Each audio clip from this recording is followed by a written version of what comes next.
Oh, it looks like we're live. So I'll give people a second to jump in. But in the meantime, I'm Erin, and this is Pam. And thanks for joining us today. We're having frank, fun, and focused discussions designed to help you move your business forward, one bite-sized action at a time. And we broadcast every Tuesday at 10:30 Eastern. And I'd let Pam take it away and introduce yourself. Hi, everybody. Thanks for joining us today. I am Pam, a remote work expert. My mission is to help you reimagine work to find joy. And I've created a community designed to help you do just that. I call it The Zone. And I'm Erin. I'm a copywriter and marketing strategist. I work with high-powered action takers to get their messaging and marketing strategy just right, from web copy to the way they show up in different places. And today we are talking about progress over perfection, and specifically about how taking any action, no matter how imperfect, is better than waiting until it's perfect, because usually when you wait that long, you don't get started. Yeah. Well, and there's a funny story there that's actually kind of what sparked the idea for this topic, and that's our podcast itself. Pam and I have been talking, I don't know, how long have we been talking? Like a year anyway, about how we could do a podcast, how we could use it to show up, some of the things we wanted to do, how we could show you like a glimpse into who we are and what we do and give valuable information. And then I think it was February when we had this shared epiphany that was like, we could just do this. Or maybe it was March. And within a matter of 2 weeks, we're like, okay, we've got a plan, we've got a structure, we've got the idea that we're going to focus on. And it's like, when do you want to start? And it's like, how about next week? And it was a little bit crazy, but we both, we're always, I can't even speak because I'm so excited about this. And we're really passionate about this, both of us. But the bottom line is that we've been talking about it, and we realized we're never going to get it just perfect. And we're going to change whatever we're doing a little ways in and figure out what's working, what's not. And then all of a sudden it's like, let's just do it. Why not? So do you want to talk a little bit more about that? Yeah, so, we wanted to get started, which we did, and we've been really enjoying this. I think we're on episode 6 today, and we've had lots of cool conversations. We've gone through tech glitches. We've learned all different things. And through all of that, we kind of realized like what works and what we can improve upon and what we might want to pivot. And so what we realize is we love what we're talking about in the format of these shows, and that's going really well. And we've integrated, if you haven't noticed, like a weekly poll that we're putting on Facebook and LinkedIn. And we're posting and Instagram too. Yeah. Sorry, forgetting the most obvious too. And then what we're doing is also like following up these shows, emails to anyone that's on our list in case you missed it, and making sure that you're getting access to posts with some kind of tidbits of the sound bites that we think were the most valuable that came out of these conversations. So all that's going to stay the same. But what we want to do is reflect both of our individual brands separately. And we realized that like right away that there was something that was missing, I think. Exactly, because while Erin and I work well together and we do a lot of collaboration on different projects and things with clients, we do very different separate things that are amazing. And we wanted to make sure that, I mean, not to be biased or anything, but to make pretty amazing. Let's. Because Erin is this incredible copywriter who knows a lot about strategy and how to make your content work for you, attract leads, to get them to sign up and say, yes, I want to work with you, among many other things. And I'll let you talk more about what you do if you want here, since I started talking about you. And okay, I'll jump in. Why not? I love to help you figure out how to leverage what you already know and what you've already got to get there. And Pam and I work really well together. We've got this synergy, and we love talking. We both love to talk. But similarly, we work with some of the same audiences, but we work with some very different audiences too. And sometimes we have two very different approaches. And so while we have the shared podcast together, which is fantastic, and it's like my favorite thing that I've done recently, in recent memory, besides like actually starting my business. Because it's so much fun. It wasn't really feeding into both of our brands, right? We had designed it because Pam was coming up with this new community. And it was like, cool, this will be perfect because it'll tie into this, but it wasn't necessarily tying into everything that we were both doing. So Pam, why don't you talk about the community too? Because I brought that up. Okay, no, that's good. So the Zone community I created because, I'm a remote work expert. I work with businesses of all sizes, from solopreneurs who are entrepreneurs figuring out everything from the beginning to how to up level once they're making money to do it better and more efficiently with systems, to larger companies who are struggling through all of the different transitions and pain points of making remote work and hybrid scenarios more functional, accessible, and beneficial to their firm. And one of the things that keeps popping up in conversations when I'm speaking to groups or with clients is that people are feeling isolated, and they're also feeling like they're on Zoom all the time in meetings, but not necessarily having time to get work done. And I heard this pre-pandemic too. People are always in meetings, but there's like a pile and a list that needs to happen. So taking action is really what sets us apart from getting things done and making progress on our goals and having ideas that out there.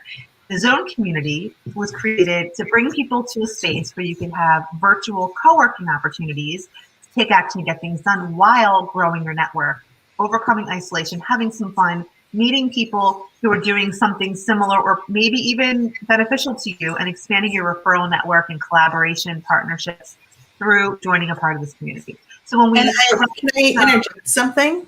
I think it's also about problem solving.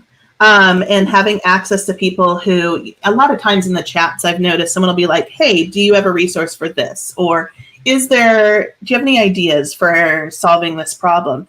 And it's in the chat because it's silent so that people can have head down and focus, which is great, necessary. But like the chat lights up and there's all these cool flows of ideas that come through, which is what you and I both do really well, is big ideas and figuring out a way to make them happen.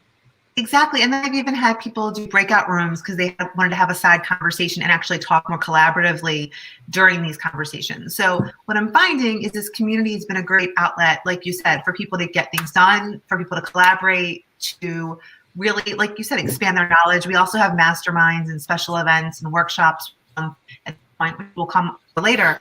And, it was a really exciting project. So when Aaron and I started talking about doing this podcast, we thought, this would be a great way to talk about some of the issues that might help people in they're building their business or in coming up with strategies for remote working for their employer or for their remote teams or some for copy clients that needed because they do all different things from all different industries of space. So we thought that made sense, and it still does, but there's so much more. So we wanted to make sure that we made progress, started, and figured out the kinks, which we're doing. And now we're ready to kind of refine. And that's where the new branding, messaging, and some things are going to come out, and you'll see it rolling out in the coming weeks. We're going to just let it trickle in so that you can see what we're working on, and also to take off a little bit of the pressure, because we don't want to force anything because we're learning something every time we do this. But our goal is to make sure that to add to that, we're making progress and we're having fun, and what we're doing is working. So again, I just want to speak to that, like this. Taking the pressure off. Why create this artificial deadline that is going to stress us out when we can be moving towards that slowly but surely? And then we'll have some kind of big launch celebration or something that maybe there'll be confetti. I don't know. I'll ship confetti down to you. Thank you. Well, the takeaway is you may see some branding changes, but it's still going to be the same great show with great content and great people. We'll have some guests coming on down the road too.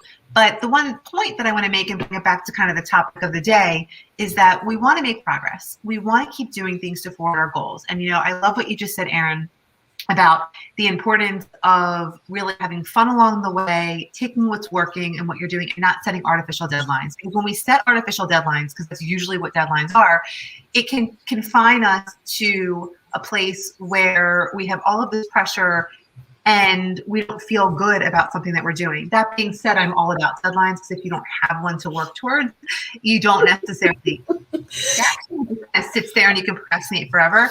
But making and I have a story about deadlines that I can share at some point. I don't think now is the right time. I have lots of stories about deadlines. But by taking action, you are building momentum. You're taking the stress away from making it perfect, and you're saying, guess what? I know sometimes we get stuck in the details. I know sometimes we don't, but by doing something imperfectly, you are doing something to take action so that you can either build or learn or adjust or both. And at the end of the day, I think what's really important to recognize is that when you're moving forward, there's a quote, and I should put it on my Instagram today. I don't think I've done it recently. And if I have, I'm going to repost it because it's that important. It's something like, when you fall on your face, you're still moving forward. So like, it's really, really important to keep doing something, because like I've made tons of mistakes in building my business over the last 5, 6, whatever years. And I've learned from each one of them. Nobody has ever said to me, I can't believe you posted that. I do get occasional emails saying there's a typo, and I laugh because, okay, I edited it, I missed it, it happens. I'm like the queen of those. But it doesn't mean I don't care about what I'm doing. I'm just trying to get something done. And done is so much better than perfect. But I think even more important than done is like building that momentum that we talk about a lot. And it doesn't matter if it's perfect end state. Well, I mean, and there's some things that really should be perfect in the end state. Like if you're launching a brand new brand, you want to make sure that your T's are dotted, your I's are crossed if you're doing this big, huge launch celebration. And I'm not saying that that's not the case. And I'm like, perfect doesn't matter, because there are some cases when perfect does matter. But what's more important is taking action in the meantime. So maybe that means you send out an email and there's typo in it. I'm guilty of that. I am not an editor all the time. I hire editors when I do projects, because it's like when you're reading your own stuff, you're going to miss something because you're going to see what you think should be there versus what's actually there. But it's not about typos always. It's about like saying, hey, we're going to do this podcast and it's going to be maybe bumpy along the way. And I don't think we've had any big bumps except for the tech. Except for the tech episode, the tech fail. Oh my gosh. If you have not watched it, I have not watched it either. But if anyone's watching and looked at it, it's like a comedy of errors. It was so funny. I didn't even know how it ended, but I'm going to leave it at that and just be like, it's done. It's a surprise. It's a surprise that we can go back to sometime. But I think the key is it's okay to be imperfect, right? Like there's a difference between imperfect and sloppy. Sloppy is just like, I keep going to typing because everything that I do has to do with words, but it would be like throwing your hands on the keyboard and just hoping that whatever lands is good, or knowing that you're sending things out that like maybe have a bunch of mistakes in it, or not paying attention to what you're doing if you're creating a website and none of the links work, or something like that. That's sloppy, and that's not what you want to do. But it's okay if there are small things that aren't perfect, because you can always go back and fix them. And you can always learn from it. That's just what you said to your point there. Well, also, Erin, perfect doesn't really exist. So perfect is an end point. Perfect, and business, and, in business, things are continuous. In life, things are continuous. Everything's evolving. So there's perfect for the moment. When you meet someone to spend your life with, there's perfect for you. When you have a cake, it's perfect for you because it's that right sweet level. Or maybe you don't eat cake, so that's perfect that you don't. But, it's ever changing. And I think that when you look at like the last year or so, and if you're watching this 10 years from now, it is 2021, and we are living through trying to make it evergreen and just make a joke out of it. But, how many workplaces allowed and permitted remote work before COVID? It's like 4%, 5%, something like that. When you look at statistics of how many people, not workplaces, but people who were really working in the United States in some form remotely. And then we shifted overnight where anyone and everyone that could, upwards of 70, 80% of professionals who could work from home were for the most part of the last year, and some still are. And if we had said, okay, we need to get working from home perfect, it never would have happened, and businesses would have failed. People would have lost jobs. The world would have stopped in so many ways. Instead, what we said is we need to take some kind of in place. And that's why now people are looking back and refining how they work from home, their policies, their procedures. That's what I'm seeing when I'm working with my clients. That's what I'm helping them do so they can do it better, because working from home during COVID is not like working from home before COVID or now. It was just that progress out of necessity over being perfect. And I think, not to throw another quote in, but necessity really does drive a lot of things, not just invention, which is the quote, but, I just think I have a client right now who's implementing a new system, and they probably should have hired you, Pam. But it's hard when you're trying to make people learn something new. It's like, it's easy to come in and learn a new system, but once you're in a specific role, which I know you can speak to, and learn this system, the existing system, to learn and transform the way you do everything, that's complex and it takes time. And without the proper commitment to it, it's easy to fail. It's easy to have it flop. And I think that's to your point about remote work, and why it did work is because there was literally no other choice. There was no other choice to get the job done.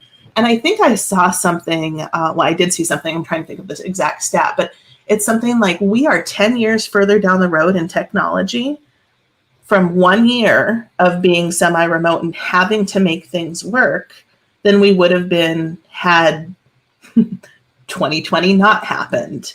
And also, it's about the environmental impact out there, which I think is really cool, because the amount of pollution and negative effects on the earth that were stopped because of the commutes that stopped are insane. Like, the numbers are insane about what it did to improve the overall health. So, like, if you couldn't plan that, you couldn't have said, everybody stop, we want to fix the environment, don't drive to work for a year. Nobody would have done that.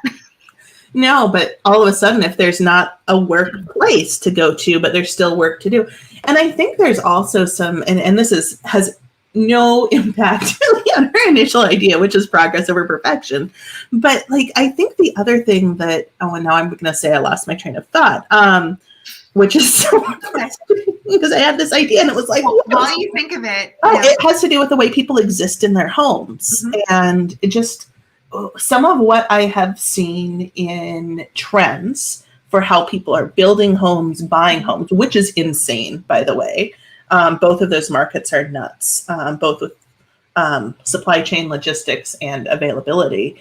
But just some of the changes people are making within their own homes to make it work. And open concept is no longer a thing because everyone needs to be able to have their space. And we talked a little bit about that in commutes, in our conversation on commutes too, I think. But you have something you want to say, and I'm like, blah, blah, blah. You know what? I wanted to say something because you were like, I don't think this relates. It does relate, because sometimes the progress that we make is more perfect than the progress we intended to make, because we're in response to the actual problem at hand or what's in front of us. So, if we had tried, to do some of these things, we might have tried in different ways because we would have overthought it. Instead, we just did it. Like, we started with the podcast, we learned stuff. We went to work remotely from home across the world and learned things. And by doing so, we solved problems quicker out of necessity, but also in response to what was really in front of us, instead of the anxiety or the fear or the projection that sometimes comes about when we try to plan things. When you're talking about building a business or you're working on a project for someone, a lot of times we can map things out. And if it's, a project like you're doing a copy project for someone, you sort of know the roadmap that you're taking somebody on to create their ideal website copy, right? But the first few times, maybe it wasn't as clear. So there is something to be said for the roadmap, but I'm sure you probably have a story for this when I say this, there's got to be clients that come in and you walk them through the journey and all of a sudden they need something different because what they do is different. And I know because you've done it with me, you'll pivot and say, okay, typically I recommend this, let's do these 5 top pages, but you're going to need a 6 for this reason, and here's why. And I think being agile when you're making progress and not letting, it's kind of like a rigid branch. It's flexibility. If you've got a rigid branch and you can't be flexible, you're not going to be able to go with the wind. But if you're more flexible, you're going to be able to go with the flow. And that's what's really important about making progress and not getting fixated on perfect, because perfect doesn't exist. Well, I'm like, so there's something there that you just said that's really interesting. And it's like, by creating these confines, these boundaries, whatever this is, it gives you the room to flex within that. And it's, in the example that you just gave, maybe you need another page. It's still about a website or it's still about a theme, but it's about finding a better way to tell that story. And it's like people get stuck in the details, and I'm guilty of it too. Like we all are. But I was just looking back at our LinkedIn poll here on my other screen because I have 3 going. And it was like 43% of people said that they get stuck in those details, in that overthinking phase. And, then there's self-doubt, and then there's other things. But it's all about overthinking and trying to figure out how you're going to make it perfect. How is it going to think? And you can think through like 29 permutations, and you'll be wrong on all of them, and it'll be like out of left field, and you're like, oh, hey, why didn't I just, go there and find that? And tell me what you think. You're not a museum. So when you're sitting there and you're trying to overthink a situation, you don't realize that's what you're doing, but you're overthinking it. You're trying to get to this level of perfection, this done state where you're ready to launch something into the world. And in reality, once something's launched and perfect, most of the time there's like another version. Think about books, how many editions there are of the same book, and it's not, some things are done when they're done, but at the same time, some things aren't. And in life, when we look back at the work that we're doing, people have a portfolio that they curate that could be their mini museum, that can be what they show for prospects who want to work with them. It's like our resume, but you're not a museum, so you're ever evolving. Your ideas are evolving. The work that you're doing is evolving. What your clients need, what your boss needs, it's changing. And I think if you can remind yourself that you're not trying to hang something on a wall every day that's just going to sit there, that eventually you'll curate what goes in that museum, it takes a lot of that pressure off too, and lets you stop overthinking as much and saying, okay, I'm being thorough, I'm being diligent, I'm making sure that I'm not being sloppy, as Erin said earlier, but I am taking action. I am building momentum. I'm working towards my goals, and I'm reassessing along the way, which is the key important factor here. So and can I weigh in on that? Like the reassessing is, I think, one of the big takeaways here. What you know today drives what you do today. It could be totally different than what you know tomorrow, or in a week, or in a month, or in a year. So you can't forecast what you're going to know in a year. So take action based on what it is today, and then adjust, shift, change, whatever needs to happen. I love that. What you know today drives what you do today. And it's true. You only can make decisions based on the information that you have. And I think that that's so key. So, I mean, moving forward, I would say the occasional typo, it doesn't define your professionalism. Like, it's okay. Let it go. I do it. If it makes you feel better, you're not alone. But you can't take it back once it's out there. So what you can do is you can learn from it. You still respect me. You've gotten emails from me with typos, right? Probably. But the thing is so I notice things when they are on images, or when they're in a design thing, like on a website. My thing is double spaces. I zero in on double spaces. Like, I'm like, you can't double space. And it's so funny, like that's my thing. But I don't know. If it's something that's in your marketing that like lives out there, it's like, hey, you got to type on your website. That's the kind of thing that's permanent, evergreen stuff that you want to have perfect. But the occasional email, I don't even notice. Like if you had like half the words that were misspelled, I might be like, is this English, or is this, some language that I'm not aware of, because that has happened too. But and so then you move on, right? It's like, cool. If you can fix it, you do it. And if you don't, just don't worry about it. Right, and you can fix it later. Like, people will email me once in a while and be like, oh, I got your email, and you have an extra R in that word or something. Oh my gosh, thank you. I change it, I fix it. If I send it out again, I resolve it. I don't do it every time. And I do make every effort in all, jests that we're having to do things that are and so do I. Edited. But things happen. And I think it's all about making sure that you're taking action even when it's imperfect, so that you're getting things done instead of just sitting on them. Because when you sit on them, nothing happens, and they're not getting any email from you. They're not getting the 99% of the perfect message that you wanted to send out. They're not seeing anything on your podcast. They're not seeing that you have a new podcast that you want to tell them about. They're not learning about your offers. And I think that's a big mistake too. And that's a topic for another podcast. But 99% of the reason that people don't succeed in whatever their goals are seems to be that they don't talk about them. They don't tell people what they want. But again, that's another topic for another time. Well, I also want to say, like, in commenting on the poll that people were talking about the mindset issues, that's where a lot of this comes in. Like, for all of you listening to this, like, it's not easy to overcome mindset all the time, but just take one incremental step forward towards what you want to accomplish. And, that's part of the reason when I created the zone is to give people the support, because sometimes you need someone to say you can do it, or it's okay, or you need that validation to throw into the chat. Can you take a look at this that I'm working on for my boss before I give him this presentation? And somebody will say, yeah. And then you feel like that sense of ease. Overcome the mindset, the issue of it needs to be perfect, or that you're going to fail, because you only fail when you don't try. You can learn, you can grow, you can improve, but it's important that you do something to get there. It doesn't mean you're not going to be embarrassed once in a while. It doesn't mean you're not going to feel regretful that you put something out there. I'm laughing. I'm just laughing because it's true. And it's like, to be fair, like if it's something you wrote a year ago and you're embarrassed by it now, that's 100% normal. Yeah. Because it goes back to what changes, and exactly, it's the sign that you're growing. Your mistakes derail you.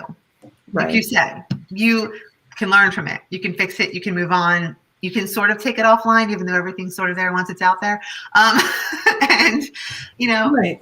If it's online, or sometimes we say things we don't mean, or we say things in a way we don't mean, and you can just go back and either correct or apologize or readjust. But the key takeaway this week that I want everyone listening to hear is that you want to take action towards your goals. You want to try to be strategic along the way. You want to be mindful of what you're trying to accomplish, and give yourself the room, the space, the opportunity to make things as close to perfect as you can, but have a point at which you are going to stop for now and get it done and get it out there and move forward, so that the momentum can drive you forward closer to where you want to be. And you can always revise, edit, perfect, or learn from the experience to do it differently the next time.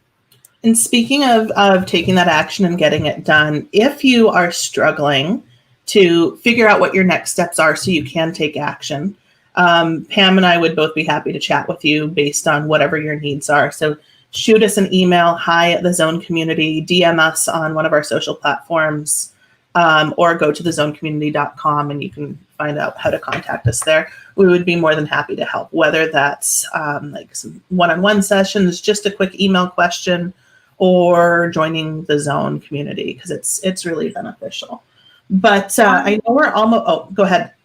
I was going to say, one of the things that comes up all the time with clients with strategy for me, and I end up referring them to Erin, is the question of, do I need a website yet? Or do I need to revise my website because it's up there but doesn't reflect what I'm doing now? So we're going to be talking about that next week. Like, when do you need a website for your business? You're going to see a poll about that coming out. Please chime in and let us know. We'd love to know your thoughts.